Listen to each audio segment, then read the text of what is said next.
Hello guys, welcome to my YouTube channel. তো guys চলে আসলাম আরও একটি নতুন ভিডিও নিয়ে। তো গাইস ভিডিওটি দেখার অনুরোধ রইল প্রথম থেকে লাস্ট পর্যন্ত। নেহা কক্কর অস্ট্রেলিয়ায় গিয়ে নিষিদ্ধ কাজ, আগাগোড়া মিথ্যা কথা নেহার বিরুদ্ধে, এটা নিয়েই ঝড় চলছে সোশ্যাল মিডিয়াতে। এবার এই ঘটনা নিয়ে মুখ খুলল নেহার অনুষ্ঠানের আয়োজক সংস্থারা। তাদের দাবি একেবারে উল্টো। তারা জানিয়েছেন লাভ তো দূরস্থ, মূল বনে নেহাকে শো করতে ডেকে বড় ক্ষতিগ্রস্তর মুখে পড়েছেন তারা।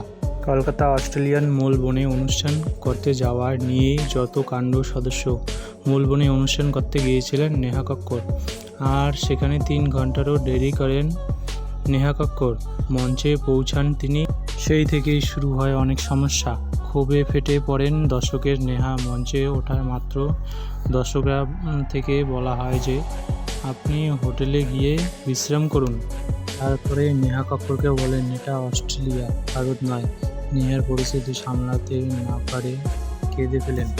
তখন দর্শকদের মাঝখান থেকে আওয়াজ ওঠে যে নাটকটা ভালোই হচ্ছে, কিন্তু এটা ইন্ডিয়ান আইডল নয়। নেহা এরপর ছোট করে অনুষ্ঠান করে মঞ্চে ছাড়েন তিনি। তো গাইজ আজকে ভিডিও এতটুকু। ভিডিওটাকে ভালো লাগলে লাইক, কমেন্ট, শেয়ার অবশ্যই করবেন, আর আমার ইউটিউব চ্যানেলকে সাবস্ক্রাইব করবেন।